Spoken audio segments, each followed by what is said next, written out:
and you sort of time your ban so that you get the most feared champion there in with your last one, and you don't give it any time for your opponents to react to your ban. It looks like they're letting the last one time. They did drop down the ninjas already though, yep. So it is going to be an available Anivia again. Probably won't see him lock that one in though. They gave him a chance and he flubbed it. So the timeout has been done. You can see Kennen and Thresh for the two bans, Lisa and Rumble and Shen coming in on the other side, which means Spider coming in for Velocity here. No surprise with the first pick, Elise here. And King does love that one. Chris also plays Elise. So it's, again, one of those flexible picks. She can go anywhere. It doesn't tell your opponents what kind of strategy you want to run. She fits into a lot of things. She can pick people off. We just saw the cocoons in the last game having a great effect. She's also a very good duelist. So a lot of options still open to Velocity, not locking themselves into any corners. This scares me when Curse shows Orianna early. A lot of what I like to call the dip, duck, dive, dodge team, whatever have you. Dignitas loves to run at an Aatrox, a Shen, whatever have you, Ezreal, to jump out of that command shockwave, and it is huge to have missed in a fight. But we'll have to see. Nijaki also has a very good Orianna, so it can go both ways. That's the 50-50 there. Twitch being picked up. We heard Cobb give out a howl yesterday when that got banned out. He was a little sad, so he's picking it up today. It's a very popular AD carry. Twitch is definitely up there in tier 1 and worthy of those first picks here. Now, a Galio mouse over, it's interesting just because it's another one that we don't see a lot, an area effect that would work well with the Orianna because of the point you were talking about, people dodging shockwaves. If you lock them in with Galio, then they can't dodge them. Haven't seen Galios too much. People falsely ulting, but who would do that? Maple Street and Evaniscus to pick up here. We have a Nasus and not a Shyvana coming in. So Velocity have picked up that very flexible pick we talked about with the Elise. Zac is another champion that's interchangeable with her. So either of those could be jungle or top lane. The only thing is Curse aren't going to be really thrown off by that because both of them are magic damage based and both of them are very similar. So it's not going to affect the counter pick, so to say, for that solo lane. It just means that we're not quite sure who is going to use each of those champions. And Velocity have picked up themselves both Disengage and Engage here. Looks like we have a very skill shot based team coming in here from Velocity. If they don't hit it, it will be troublesome. But again, it's going to have to be Curse getting in close for this engagement as well. They're walking in so far their initiation with everything they have. Edward now to pick up. We'll see what Voyboy gets in that top lane. And then it's interesting, we usually think of Zyra's Stranglethorns used as a defensive maneuver, but in this composition, it will be very easy for him to lay that down offensively because they have so many things to set it up. They've got Zac who can start the engage from very long ways away, and then they followed up with both the Lissandra and the Varus ultimates to lock people in place. And then if you lay your Stranglethorns under that, then they'll stay there long enough for the 2 seconds for the pop-up. Now this has to be taken into consideration that 4 strong AP champions on the side of Velocity. They kind of have all their eggs in one basket here. It's a very AP-heavy team. Even Varus, as an AD carry, adds a lot of magic damage from that Blighted Quiver. So Curse are probably going to be getting one of the new Aegis of the Legion and very easily upgraded into that locket. Probably going to be on that St. Vicious there. But I want to shout out the last pick that they did go for with the Zed. Wow. We will be seeing once again the duelist of duelists. And if it's Voyboy playing it, I'm very excited because he loves looking for those 1v1 fights. Still looking, they do have the ball initiation, the flash crescendo, but it's all, I would say, a very heavy initiate. It takes a lot to get in there. If you miss, high risk, high reward coming in. We have the Zac, obviously, for good initiation coming in this, on the other side. We've seen Meteos, we've seen Nien do it. Hell, we've seen everybody do it. Why even name people? So we'll have to see what these guys have coming in for the second match of the day. Super Week isn't even halfway over yet. We have way more games to go. I'm excited. Velocity is excited. Can't you tell? Look how animated they are. And K-Ink always having a smile. It's Cop. There it is. I was going to say Cop's Twitch. He drums. He did it yesterday with the interview. He drums on his leg. He drums everywhere. It gets him going. You can actually see it in like a PAX North American regional video last year. He's dancing in the seat, getting himself prepared. All of these guys kind of have that little quirk. A lot of people have their rituals. Yeah, absolutely. Reggie's might be the most annoying with that cough that he does every time they get in. It is a little bit of a nervous cough. It kind of gets to him, and then he starts the game. And it completely goes away, and he becomes the strat caller for Team Solo Mid. Who knew? Who would have knew? Right behind us, though, it's Velocity and Curse on your screen. They split the ways, and we enter on to the Rift. Second match of the day is now underway. All right, so this match, we're probably going to be seeing, around the 15 to 20-minute mark, Curse grouping up with their 4 members besides Voyboy and trying to siege up. They're going to be, they have great wave clear, so if Velocity stick to their 5-man group, then this 4-man team of Nasus combined with Orianna and Twitch and Sona are actually going to have a very easy time of wave clearing and defending turrets while Zed split pushes. And it'll be very interesting to see what member Velocity can send to go deal with Zed, because they don't have any teleports on this Velocity team. It's actually Curse that have the teleport on Jackie. So is this Maple Street?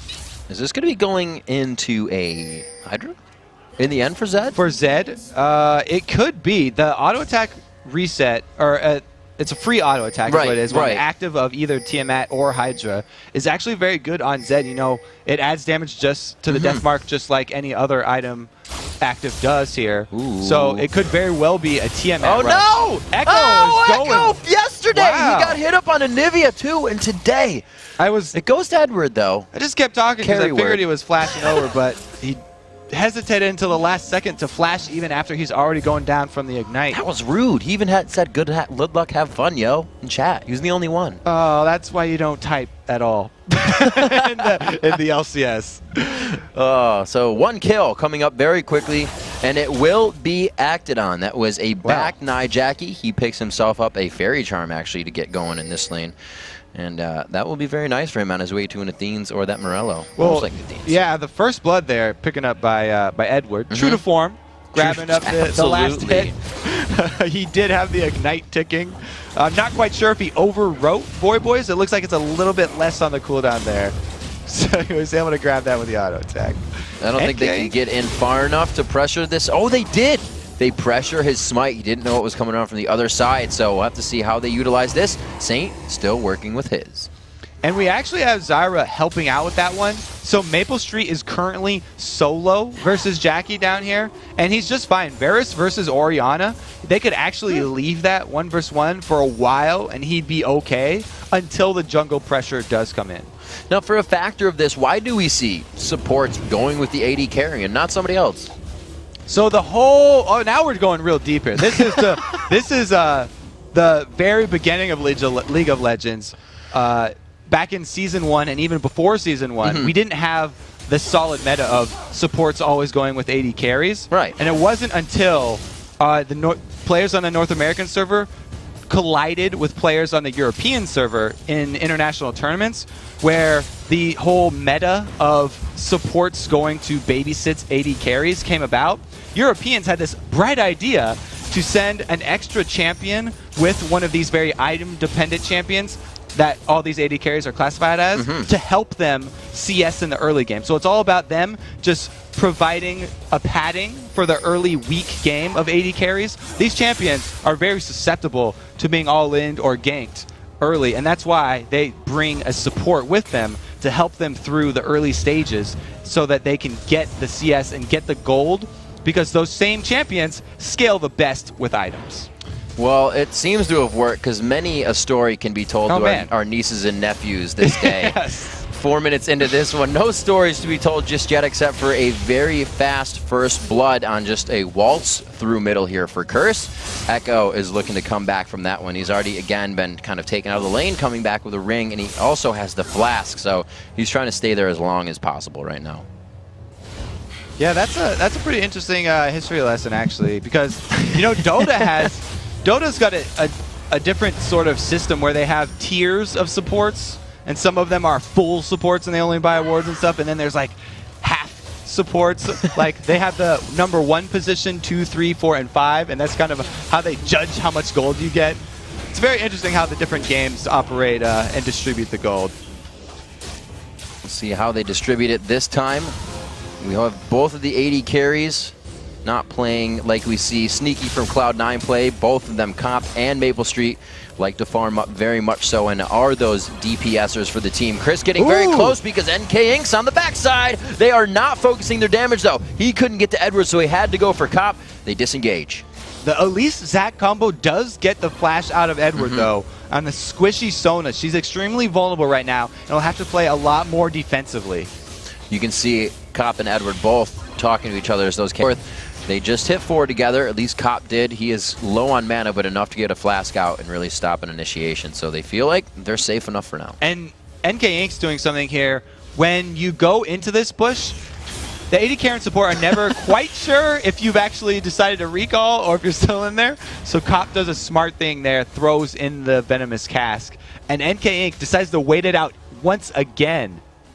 Wow. Woo! So close. Trying to go for this pressure. The slingshot does go on no to Edward. Oh, he gets a cocoon from the side. If they can get there in Spider Form, Edward did not expect this. They got a few more shots. No, the Cell Division will not go in, and here comes the teleport. Jackie is going to lock up NK Inc. here. Not hard crowd control, but enough to pop out the Bloblets. Who's going to get it?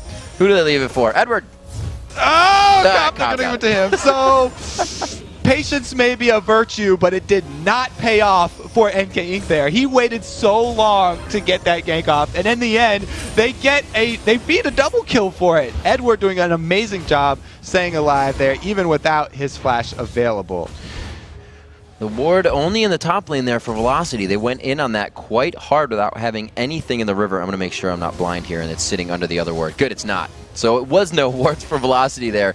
And I was figuring, is Edward going to play this like, I'm going to sit here like we might have someone coming, or maybe we don't know what we're doing. And that's really kind of like my favorite way to play it is, oh, I'm totally in danger. You should aggress on me. You just bait him right in. Well, the thing is, they actually had even a stronger sense of confidence because St. Vicious was doing the same thing. He's been in the bottom lane farming up minions. Right. So if they have vision of him, they're like, yeah, all right, we can do this. So I just have to wait for long enough, and Cop and Edward will think I'm gone, and then it doesn't work out. Womp womp. 7 minutes in, 3-0 with the activity that's been going on in this one, and Velocity has not liked it whatsoever.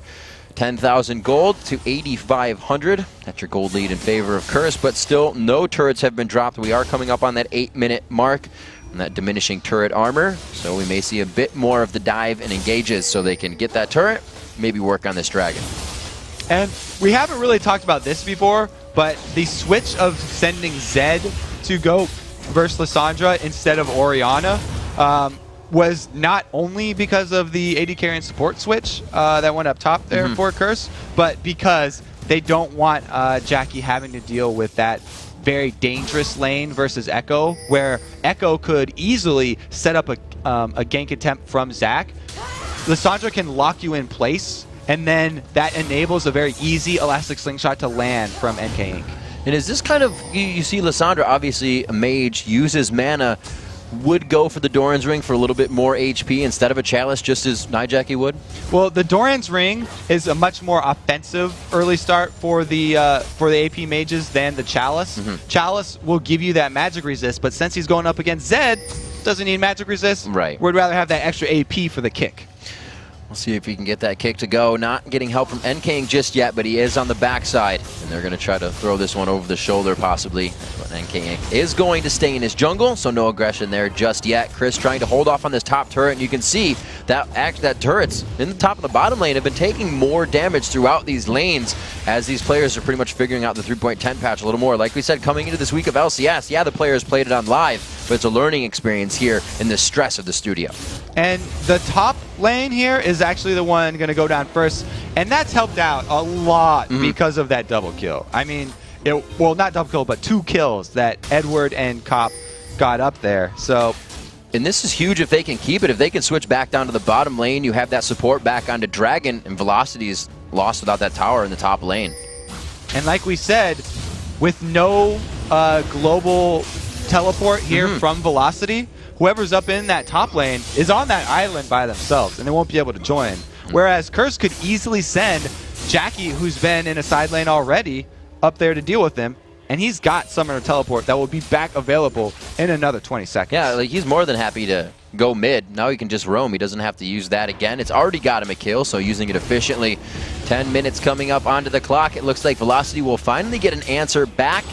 Oh no, St. Vicious throwing down the Wither and the ultimate, getting that AoE damage in, but NK Inc is there to answer. He goes straight back. They haven't taken the turret out yet, but Curse is leaving their turret for this fight. They want blood outside the walls, and it looks like they are going to chase down. Evaniscus will be the next one since NK Inc has the escape. Tries to throw on his health, gets them back and deter them away, but it's not going to be enough. Cop did a good job there flashing that chain of corruption, but even so, that was an ill-advised aggressive move from Velocity, and it's also going to cost them this dragon.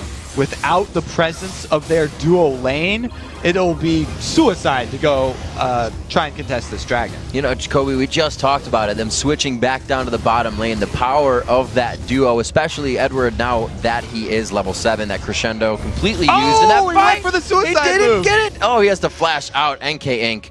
He's got a smile on his face. Look at him. Good try. NT, NK. NT indeed. Boy, picking up blue buff. He's going to get a lot of energy back onto that one. It still gives him a little bit of help there. 11 minutes on the clock. 5 kills for Curse. Looking very good here 10 minutes into the game. And I like how Cop stayed true. Wow, Jackie does get caught. Just sneaking around that first minion there. Very threading the needle. Chris throwing out some nice cocoons. I remember coming into the promotion tournament, Chris, you know, Psycho Sid was playing, and cocoons were huge. And Elise, you know, hadn't reached those balance changes yet that she's recently had, but still using it to great effect in the jungle and in the top lane. Same thing with Zac. A lot of what was used in the jungle is all over the place now. And she does still have that great burst combo with her human and spider form Qs. You could see the effectiveness of the Chalice, though, that Jackie had rushed there. Yeah. The magic resist coming into play. Ooh, boy getting locked down. There's the ultimate coming in from Echo. They don't have enough to kill him in a 2v1, though. So that's what I was talking about when I was talking about the reason that they switched Zed to go mid versus Lissandra. Because Lissandra's got great gap closing and lockdown ability, but Zed can be is very slippery. He can get away from that himself. And since Lissandra doesn't have the power to burst him down from 100% to 0 by herself, Voyboy does a great job. Gets out alive. And you can see Edward's stats coming up there. As we look down at those 5 kills of the match, 3 of them are, in fact, Edward's. Doing a great job cleaning up those. He has participated in every kill, 302. Get. He has been omnipresent on the map as a support, and it has worked out very well for Curse so far. 5,000 gold is what they're creeping up on. They're just under that. The turret's falling really slow for them, so I feel like they're not making their win definitive. They're winning, and they're okay with it. Oh, yeah. You're always okay with winning. Well, you're always okay with it, but this is where teams make their comeback. Yeah. NK Inc. and team have initiations on Dragon. They have the ability to get back and fight those things. So I think Curse rather, has to start rolling the snowball a little faster. Yeah, that is a good point, because Jackie actually just uses teleport, just getting back to lane. That's a tool down for another move that they would possibly want to go for, but they rather just get the guaranteed slow gold, just getting back to lane quicker, so he can get those minion farms and get over here to contest the blue, not be able to pick it up though. Jackie using that W first before Shockwave, you lose a lot of damage, so he kind of blew the teleport, blew the ultimate there, and they were only able to really contest blue without taking it. 5-0. Whoop. They weren't able to grab that one up. No, but not at all. And Jackie has no mana now. They did, however, retain the presence in their lane. Because Chris took so much damage grabbing that blue, they were able to force him back to base. And Jackie can farm a little bit freer. I gotta say, this is pretty extended here for a laning phase. We still have the 80 carry supports and I believe quite healthy turret lanes here. No, that's not healthy at all on the side of Curse. Velocity's turret on the bottom lane is super healthy. Curse is not so much. They have kept it standing though, and that's all that they need to do at this point in the game. The next step will be some more aggression from Cop here. He's already shown that he will not hesitate to use Twitch's invisibility to go on the offensive and put himself a little bit in danger. That's even more pronounced now that he has completed his Blade of the Ruin King, which adds so much chase potential. He's got 2 slows now to go try and pick people off. And what is Velocity looking to do here? Echo coming up with the Zanyas. How does that synergize with their initiation? So when you do have Lissandra with a Zanya, she's extremely difficult to focus down. She has 2 ways of going invulnerable. And when she does actually finish that ability, it means that she won't have to use her ult on herself for defensive purposes, and she can lock down a high priority target, which will probably be Voyboy and Cop if she can actually get to Cop, which are both very squishy, and they would love to be able to use that lockdown on either of those targets. Looks like they have the dive potential to get back there. There's no Karthus wall or something to stop them dead in their tracks. But Chris, he's getting a little attention in the top lane, going in a chase down with St. Vicious here. Spider versus Dog with a bit of Doll on the backside. And it looks like Chris, he's going to transfer the blue buff over. It goes down. It actually goes to Voyboy as he comes up on the right side. Oh, it goes, there it is, Nijak. Up and down. Just sitting under him. I couldn't see it yet. Orianna, one of the best duelist, support utility duelists, not in just Xing someone out, but with that blue buff, it will be a problem for Velocity. Echo made a, that was a very interesting trap he was setting up on the other side of blue buff. It definitely would have been not in his favor, because Voyboy coming over with that extra energy regen and his ult available would not have had a hard time dueling Echo by himself. It doesn't look like NK Inc. is going to get too much help here from his friends. Velocity will be forced to cover the other lanes, like we said. There's still AD carry support in that bottom lane at 16 minutes. The mid lane is still going back and forth. Echo trying to put pressure onto Voyboy as he farms, but really these guys are just trying to give each other a hard time, and it's not working. They know what to do, and they know how to act. 16 minutes in, still a shutout here for Curse in turrets and in kills with a 5,000 gold lead. And that is that side benefit. At least Lissandra, she usually does build the Zanyas, but having it start with Seeker's Arm Guard just helps a lot when you're laning against Zed, because that's a lot of armor that's going to deter Voyboy from going all in on you. Taking stock of what kind of builds we have going on. The Blade of the Rune King coming in for Cop. I thought Voyboy was going to go in there, but he decides just to go for quick aggression. It's because of the Dragon. They're looking to see if they can pressure them off here. That Bloodthirster on Maple Street, the flip side AD carry, we can see as he is that AD caster. You're looking to get damage out of your abilities, but nobody's going to contest this. I don't think they even knew the time. All right, so another Dragon. Curse doing a good job grabbing the second one up here as well, and doing exactly what they need to with the composition. Now they're rotating down towards bottom, and they actually have the numbers advantage, even though NK Inc.'s looking to go. Oh, that's a great initiation. They have the 2 perfect people in the front. It's forced to flash on both of them simultaneously. Velocity looking good on that fight. Getting a flash off of Sona is so important for Velocity. That was actually a really good aggressive move from NK, even though they couldn't capitalize at that time. Now Cop goes aggressive. That's quite a bit used on NK Inc. His flash is now burned. Was actually wrong. Cop was able to just waddle out of that last one, so he still has all his summoners up, which is why we saw a little more aggression from Curse there on that. And Evaniscus right there, landing those Stranglethorns, just saved, or the Grasping Roots, excuse me, just saved NK Inc.'s life. A lot of the kills slowing down now. Edward hasn't been participating in them as much. 1 kill, however, going across the board. Voyboy looking to get his chalk mark on there. And Velocity still looking to grab their first.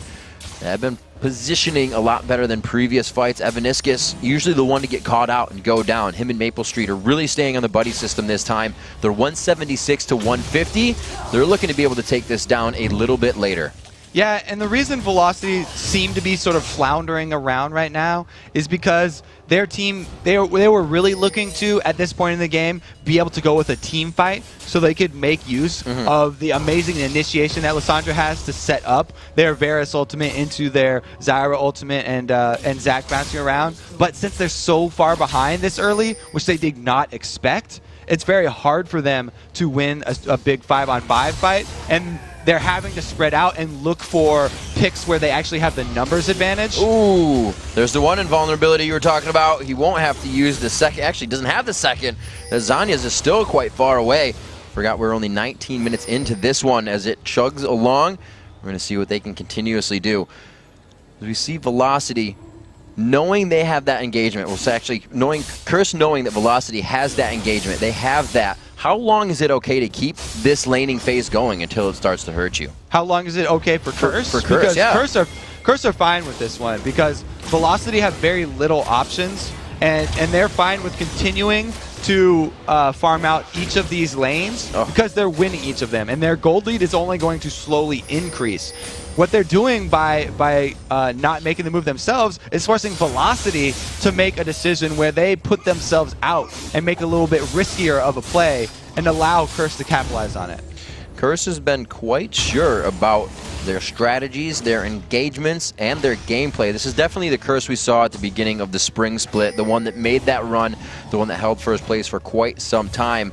Really coming into their game, St. Vicious having a hand in the they're first going blood. on Maple Street. We'll see what they can do. Oh, the crescendo misses on the backside. Edward just playing a song for Maple. That was Cop coming in again. He used the ambush stealth to get in position right next to Maple Street, but Maple Street with a good flash getting out of that crescendo, saving his life.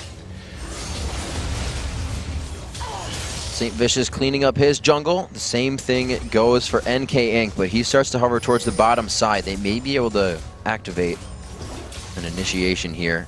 They've just used the slow. Cop hits it. He forced the cleanse onto Cop. I would say Maple Street hits it.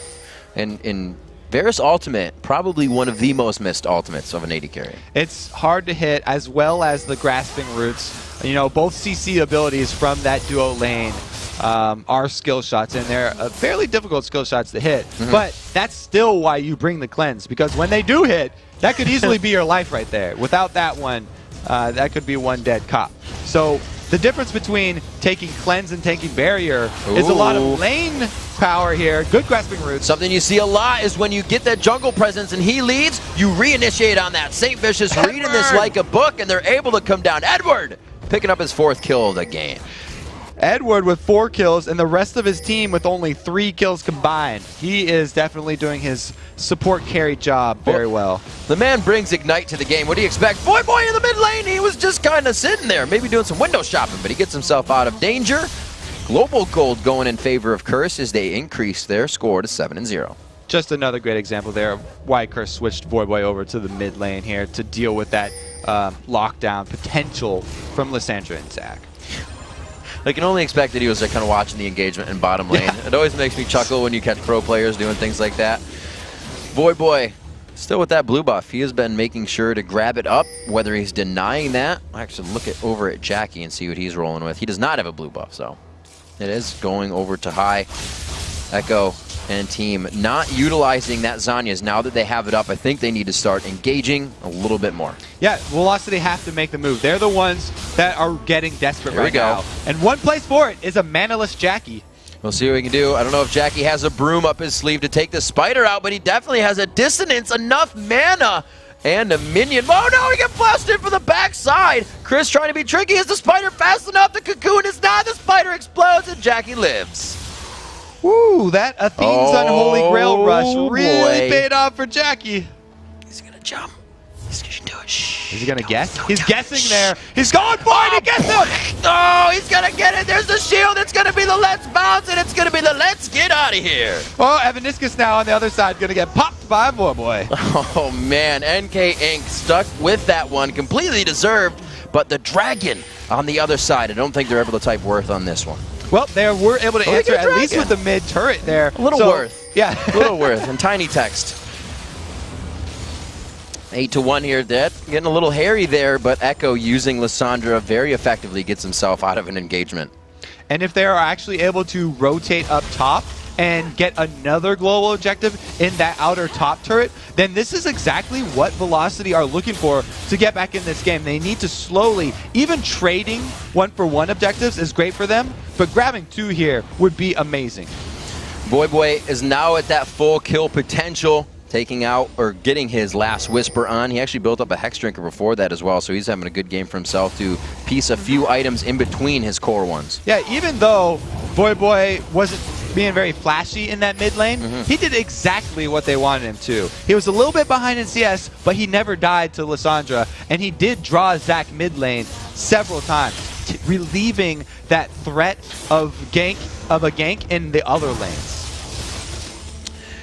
It's a 7,000 gold lead now, Kobe. Very definitive, as I said before, by Curse, and they are not stopping. They're keeping the wards up. You can see even deep wards way towards the bottom second-tier turrets going down near the red, I should say, and they're able to activate that. We saw that causing a few mishaps for Cloud9 earlier, but Curse is acting on these things immediately, trying to come out with the win as soon as possible. Yeah, the ward line down the river is going to be very important, actually, for both teams, because this is the point where we transition into Curse trying to make use of Voidboy as a split pusher instead of Voidboy as an answer to Lissandra's laning phase. Now that the mid turret is down, that's not the case. Crescendo on the backside, almost missing. Expunge already went off. It's not going to be Edward. It's going to be the spray and play. And Edward gets out quite alive. Pretty tanky on those shots. He has a golem.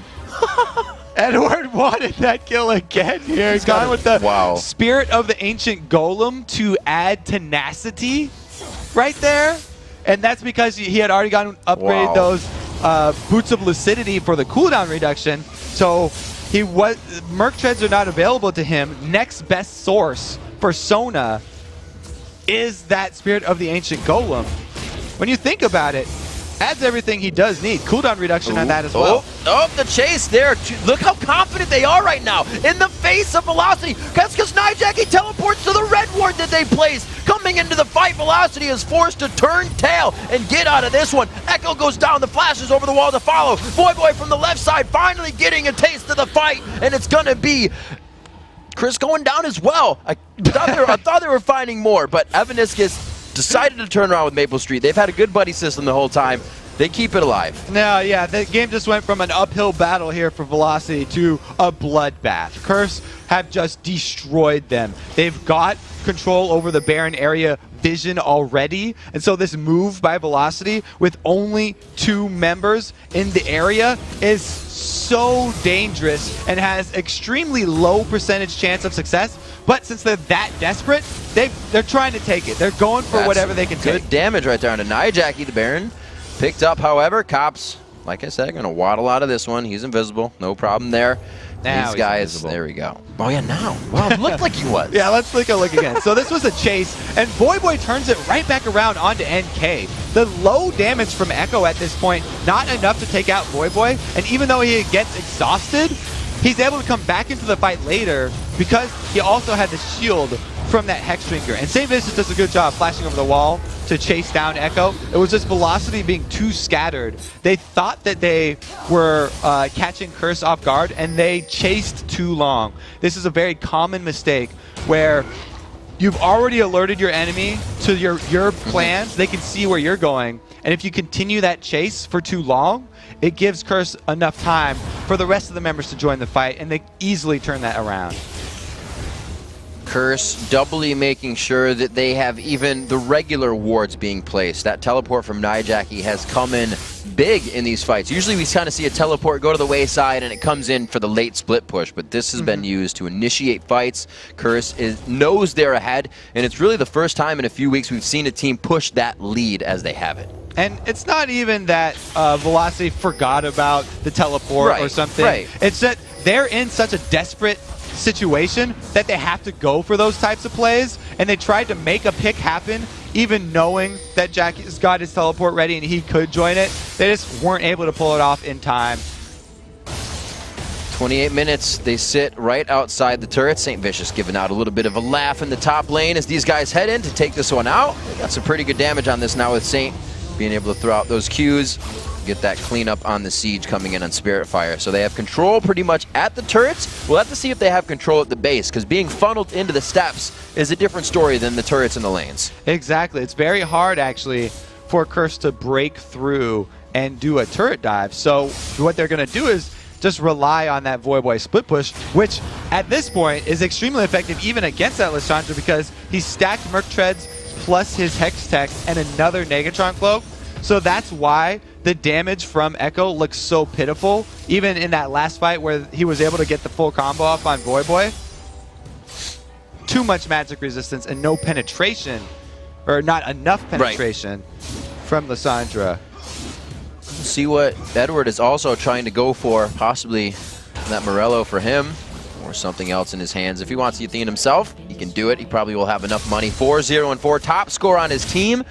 assisted in 8 of the kills that his team has. They have 12 right now. 5-2 in turrets. Curse has let up a kill this game, but they have not since that one. 12-1 here as we reach 30 minutes into the game. Curse, Jack with the Baron buff, going to start squeezing this last bit of damage out. Feeder Jackie. About a minute left on Baron. Doing oh, Maple Street does get slowed down here. So what they can do is use that wave clear that we talked about, this 4-man group, to keep Velocity up at this top area and have Voidboy split push. What Velocity need to do is just make that move. They need to go all in while Voidboy's far away. They have plenty of engage. They can use the Zac into the Lissandra combo and get a guaranteed engage on Curse. They're just so scared right now, and they're so far behind that they don't feel like they can even step outside the protection of their inhibitor turrets, even if they have a 5 vs 4 situation. A little bit of deja vu here with Hyde doing the same thing on Zed in the bottom lane. The 1v1 duelist just taking the top seat here. You can hear them laughing at each other. They know if they go in on each other, it's going to be one walking away limping. It's most likely Echo at this point. Yeah, and in that Cloud9 game, the aspect was High actually got the kill in the solo. So yeah, they were able to just 1 vs 1. He took him out the extra threat and then rotate on over for the extra man advantage. In this case, Curse are just chipping away at the turrets and taking all of the resources on the map. One of the things they don't have is super turret siege to get in here. They do have that Spirit Fire to keep themselves in front of the turret and keep going. We'll have to see if they can initiate. Like you said, it's all on that split push and how they can utilize it. The teleport is up now. They could try to go for the 1-3-1, as we saw that, you know, Cloud9 was trying to throw down last game. Curse to back, buy up on the fountain, and see what they'll come out with. It's actually quite a bit of wards. Over 5 wards go out through the entirety of the inventories. And that Guardian Angel picked up onto Voidboy. Yeah, they just went all the way around the map. They had Velocity boxed up inside their base. Yeah. So they were able to walk all the way around the map, take up the red buff, take up the dragon, do pass go, do collect $200, spend that $200 on a bunch of wards to continue to control the vision on the entire Velocity side of the map here, and they can just walk this one in. I think that in this case, it's actually better for Curse to go with a 4-1 push rather than a 1-3-1, because having Orianna plus Nasus together adds so much minion killing power as well as disengage. So if the 4-man team does get attacked, then they'll be able to stall out long enough for Voidboy to help out. And we actually have the Crucible coming out onto Edward. We see that, I believe, on Bloodwater quite a few times, an item he'll always put in his inventory. And we look at just what the comparison is between the AD carries. That 3-item cop, Blade of the Rune King, the Phantom Dancer on the Infinity Edge. There's the 2 items that are going to give you the most as the AD carry with that crit damage in the first place. And like we said, the AD caster earlier, there's AP on Velocity, so he is doing his own armor penetration with that Brutalizer, and that's it. That's kind of tough. And here comes the engage. NK Inc. does miss the Elastic Slingshot there, but they didn't really want to fight that anyway because they don't have any man advantage up here. They don't have a turret helping them, and they don't have Lissandra with them. So it's just they're just trying to keep Curse off and clear the minion waves for right now, because with the pickup of that Mikhail's Crucible by Sona, it has pretty much turned Echo into a subpar mage right now with very low damage. Oh, Evaniscus taking a huge hit there. Cop gets the utility of the ball. There's the Chain of Corruption just skipping in between the champions. The Guardian Angel goes down. Echo runs for the fountain. He knows he's not going to be able to get that on the way back up, but it is going to be worth that top turret. Not quite able to get the kill as we saw in the Cloud9 game, but Lissandra very hard to lock down. There's the cleanse. Can they give him the dissonance to get out of there? Let's Bounce is going to try to keep him in. They have a lot of numbers coming around that corner, and it is a dark wall. Velocity puts the ward down. They are now able to see a great grasping root on the St. Vicious. The ultimate's on, so they're taking the AoE damage from his damage over time. Voidboy over the wall. Evaniscus cannot, or Echo rather, not following onto that one. And it looks like they all back off. A lot of summoners and a lot of everything used in that fight. Velocity does a good job fending off the Curse army there, but they did lose their inhibitor turret, which was the objective that Curse were after. And Curse know what's up right now. Even though they don't have a ward that can see Baron's life, they know what Velocity are doing because they're desperate right now, and they've seen them walk through the wards. Oh, this is going to be very big. Velocity almost has to do this right now. Curse knows that as well, and they are not giving him a second to breathe. Voyboy goes right in onto Maple Street. This is definitely that nightmare on Maple Street that we were looking for. Voyboy backing up, tries to get himself out. You did see Echo there on the bottom left not take the claw. He stayed on the outside, knowing it was a lost cause. And that, again, that's not a really general mistake by Velocity. It's a move that was brought about by the desperation they were feeling.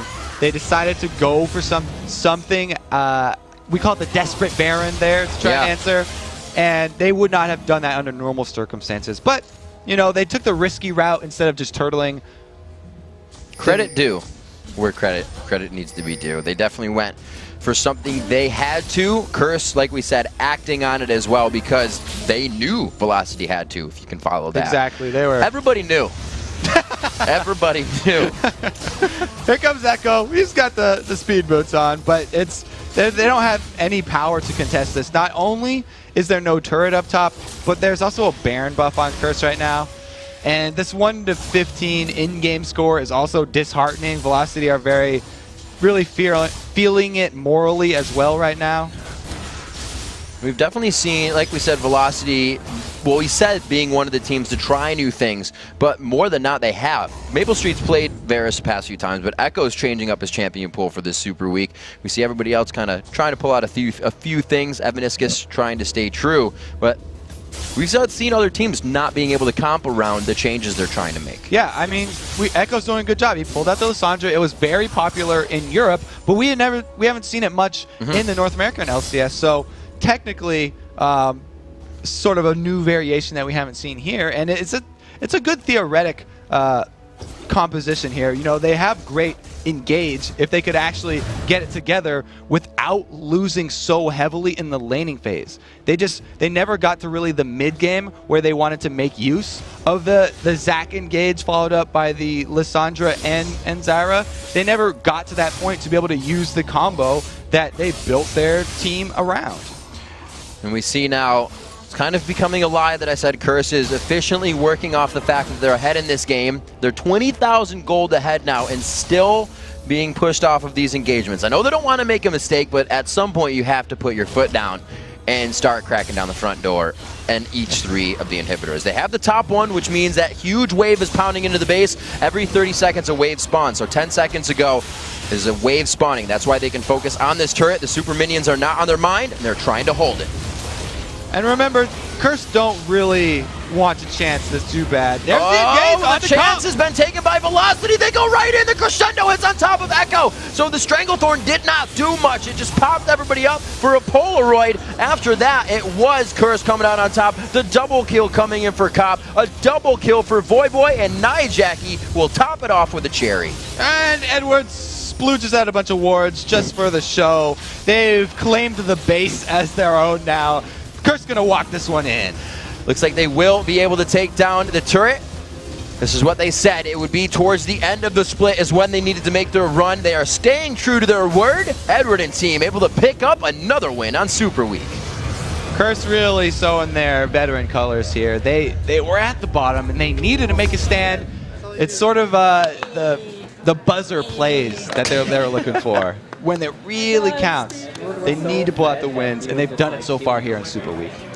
At the end of the game there, a lot of Velocity saying, GG, good luck in the rest of the week, you know, keeping the camaraderie up. They know these guys are playing hard. Everybody has trained hard coming into this one, and we see Curse taking a bit of their victory walk, quite happy with themselves, and I think the fans as well, seeing this team really come around to what everybody's been expecting. Yeah, Velocity not too upset because their fate's already been sealed. They're going into relegation. They're going to be playing in that tournament, and the outcome of this, while you don't want to lose, doesn't really hurt them that much. The chance is still there. They got the chance to get back in. Curse, however, doing big things for themselves as they get another victory on the week, and they're going to be coming out even stronger. So a team to watch coming into our Super Week. All right, guys, we have to take a short break, but when we return, we'll be joined by Curse.